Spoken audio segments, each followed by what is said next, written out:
আসসালামু আলাইকুম, আশা করি সবাই ভালো আছেন। আজকে অসাধারণ মজার একটা বাজি আপনাদের সাথে শেয়ার করব। এই বাজিটা রুটি পরোটার সাথে খেতে অসাধারণ মজা হয়। তো দেখা যাক, এখানে আমি বাঁধাকপি আর গাজর একদম চিকন করে পলে নিয়েছি। এরপর আমি এখানে দিয়ে দিব একটা পেঁয়াজের বেশিরভাগ দিয়ে দিব এখানে এখন আমি পলে। তো পেঁয়াজটা আমি সবসময় বেশি দিই, বাজির মধ্যে পেঁয়াজটা বেশি দিলে বাজিটা খেতে অনেক ভালো লাগে। তো পেঁয়াজটা এখন পেঁয়াজ পলনে দিয়ে আমি পলে নিচ্ছি। তো এরপর আমি দিয়ে দিব কাঁচামরিচ। তো কাঁচামরিচ এখানে আমি 5 থেকে 6টা কাঁচামরিচ দিয়েছি, কারণ আমি স্পাইসি অনেক পছন্দ করি। আপনারা যদি ঝাল পছন্দ না করেন তাহলে আপনারা কাঁচামরিচটা একটু কম দিতে পারেন। তো এরপর আমি এখানে দিয়ে দিব স্বাদ মতো লবণ।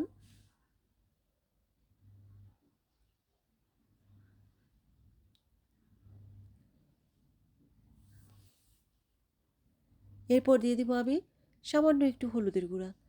হলুদের গুঁড়াটা যদি আপনারা পছন্দ না করেন তাহলে স্কিপ করতে পারেন। এরপর আমি দিয়ে দিব এখানে 3টা ডিম। আপনারা চাইলে আরও বেশি ডিমও দিতে পারেন। আমি আজকে 3টা ডিম দিয়েই দেখাচ্ছি। তো ডিমগুলো আমার খাওয়া ভাঙা হয়ে গেছে, সবগুলো একসাথে আমি এখন মিক্স করে নিব, ভালো করে মিক্স করে নিব।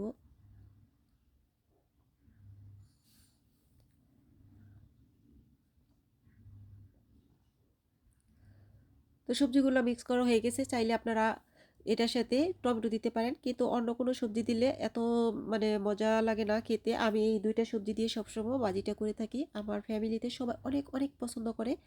তো এই জন্য আজকে আপনাদের মাঝে শেয়ার করা আমার এই বাজিটা, আপনারা যেন সহজে সকালবেলা রুটি পরোটার সাথে বাজিটা করে খেতে পারেন। একদম ইজি, একদম ইজি, আর অল্প সময়ের মধ্যেই বাজিটা হয়ে যায়। তো আমাকে হয়ে গেছে, এখন একটা প্যানে তেল দিয়ে দিছি। আর এই বাজিটা করতে গেলে তেলের পরিমাণটা একটু বেশি দিতে হয়। তো আমি প্যানের মধ্যে তেলটা দিয়ে, তেলটা গরম হয়ে গেলে এখন যে আমি মিক্স করে রাখছি সবজি ডিম এখন দিয়ে দিব।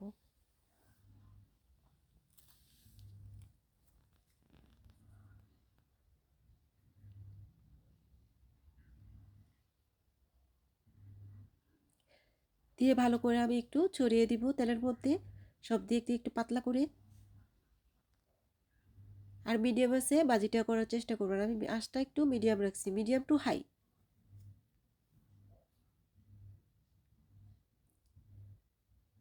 কিছুক্ষণ রেখে আমি একটু উল্টিয়ে পাল্টিয়ে দিব।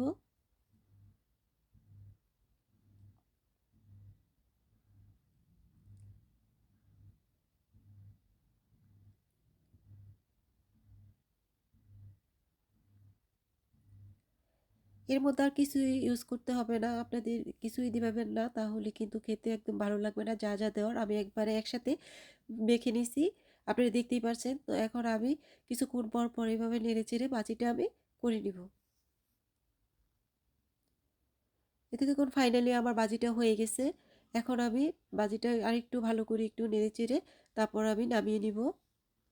আর এই বাজিটা আপনারা একবার খেলে আর অন্য কোনো বাজি খেতেই চাইবেন না। এই বাজির এতই মজা হয় আর এত অল্প সময়ের মধ্যে বানানো যায়।